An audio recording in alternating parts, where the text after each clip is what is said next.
Okay, so getting into the Scarlet Pimpernel, we read in the last chapter that Sir Percy was leaving because he's going to do some business with Armand to help save him, who is Marguerite's brother.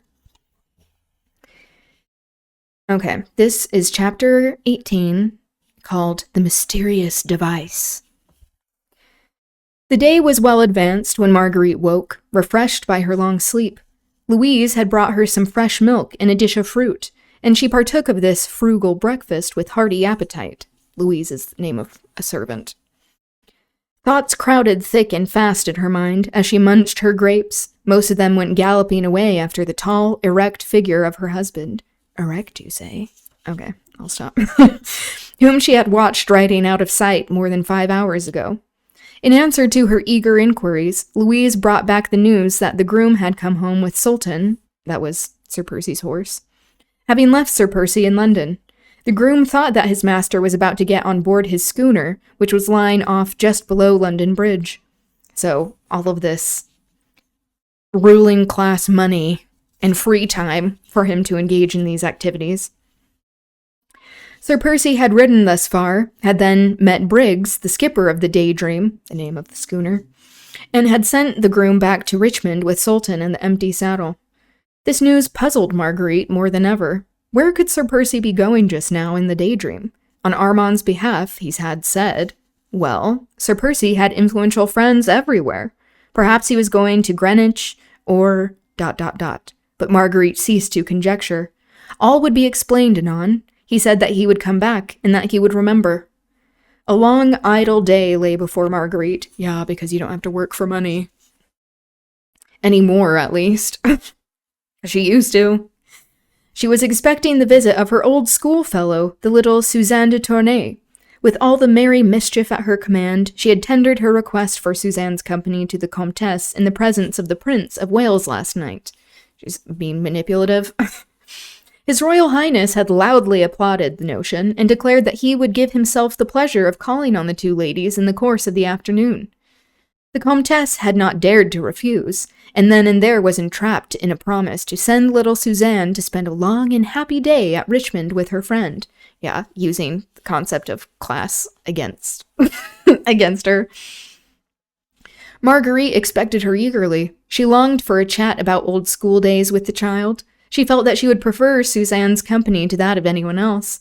Yeah, than, like, the working class, the people who work for you. And together they would roam through the fine old garden and rich deer park, or stroll along the river. But Suzanne had not yet come, and Marguerite, being dressed, prepared to go downstairs. She looked quite a girl this morning in her simple muslin frock, with a broad blue sash round her slim waist, and the dainty crossover fichu into which, at her bosom, she had fastened a few late crimson roses. So again, like this constant comparing her to a child. It's very infantilizing, giving into this patriarchal perspective of women. What are you up to, bud? She's just wandering. She crossed the landing outside her own suite of apartments and stood still for a moment at the head of the fine oak staircase, which led to the lower floor. On her left were her husband's apartments, a suite of rooms which she practically never entered. They consisted of bedroom, dressing, and reception room, and at the extreme end of the landing, a small study, which, when Sir Percy did not use it, was always kept locked. His own special and confidential valet, Frank, had charge of this room. Oh, we're actually getting more names of the servants. This is surprising. No one was ever allowed to go inside. My lady had never cared to do so, and the other servants had, of course, not dared to break this hard and fast rule. Because they're so obedient. Marguerite had often, with that good-natured contempt which she had recently adopted towards her husband, chaffed him about this secrecy which surrounded his private study.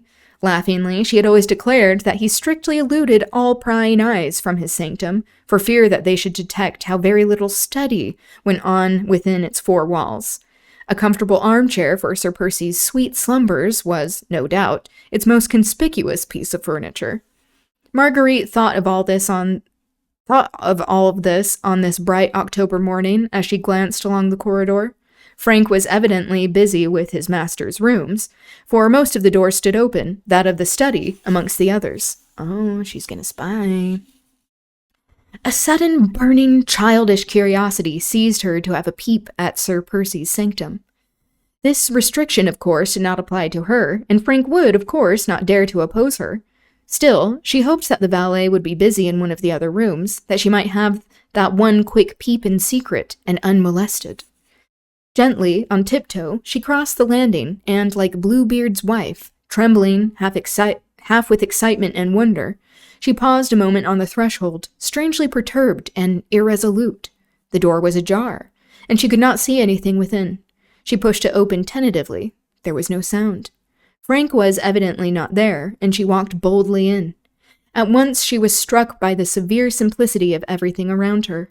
The dark and heavy hangings, the massive oak furniture, the 1 or 2 maps on the wall, in no way recalled to her mind the lazy man about town, the lover of racecourses, the dandified leader of fashion, that was the outward representation of Sir Percy Blakeney.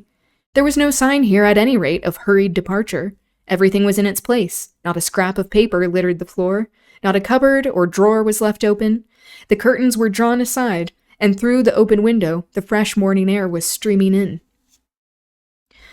Facing the window, and well into the center of the room, stood a ponderous, business-like desk, which looked as if it had seen much service. On the wall to the left of the desk, reaching almost from floor to ceiling, was a large, full-length portrait of a woman, magnificently framed, exquisitely painted, and signed with the name of Boucher. It was Percy's mother. Marguerite knew very little about her, except that she had died abroad, ailing in body as well as in mind, which Percy was still a lad. I'm guessing when Percy was still a lad. She must have been a very beautiful woman once, when Boucher painted her, and as Marguerite looked at the portrait, she could not be struck by the extraordinary resemblance which must have existed between mother and son.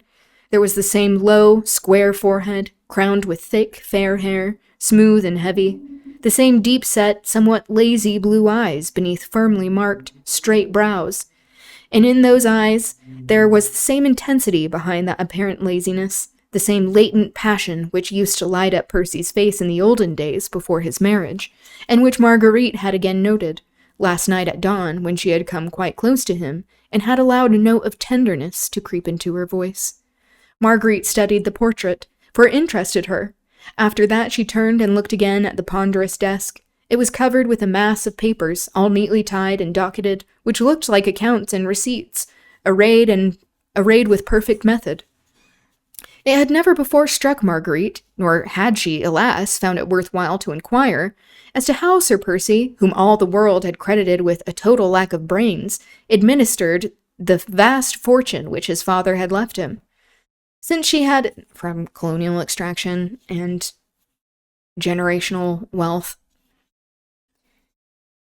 since she had entered this neat, orderly room, she had been taken so much by surprise that this obvious proof of her husband's strong business capacities did not cause her more than a passing thought of wonder, but it also strengthened in her the now certain knowledge that, with his worldly inanities, his foppish ways, same, and foolish talk, he was not only wearing a mask, but was playing a deliberate and studied part. Oh. Marguerite wondered again. Why should he take all this trouble? Why should he, who was obviously a serious, earnest man, wish to appear before his fellow men as an empty-headed nincompoop? He may have wished to hide his love for a wife who held him in contempt, but surely such an object could have been gained at less sacrifice and with far less trouble than constant, incessant acting. Than constant, incessant acting of an unnatural part. She looked round her quite aimlessly now. She was horribly puzzled, and a nameless dread, before all this strange, unaccountable mystery had begun to seize upon her. She felt cold and uncomfortable suddenly in this severe and dark room. There were no pictures on the wall save the fine Boucher portrait, only a couple of maps, both of parts of France, one of the north coast, and the other of the environs of Paris. What did Sir Percy want with those, she wondered. What indeed?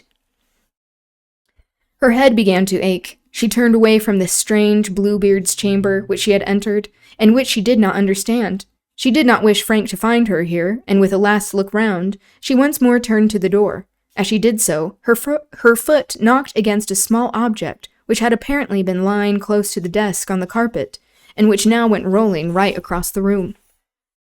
She stooped to pick it up. It was a solid gold ring, with a flat shield on which was engraved a small device. Marguerite turned it over in her fingers, and then studied the engraving on the shield.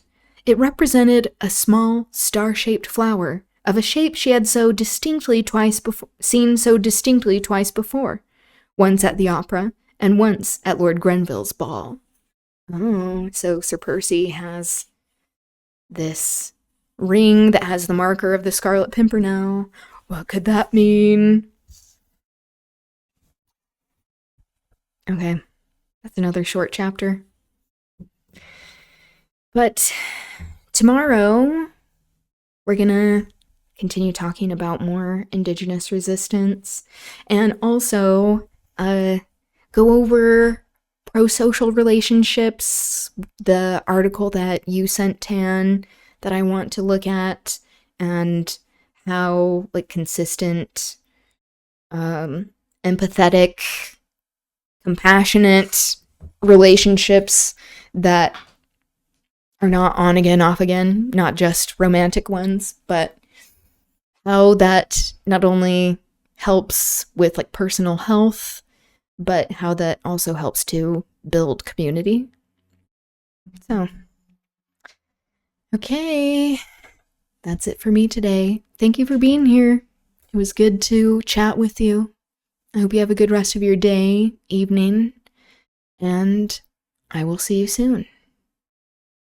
Okay, bye.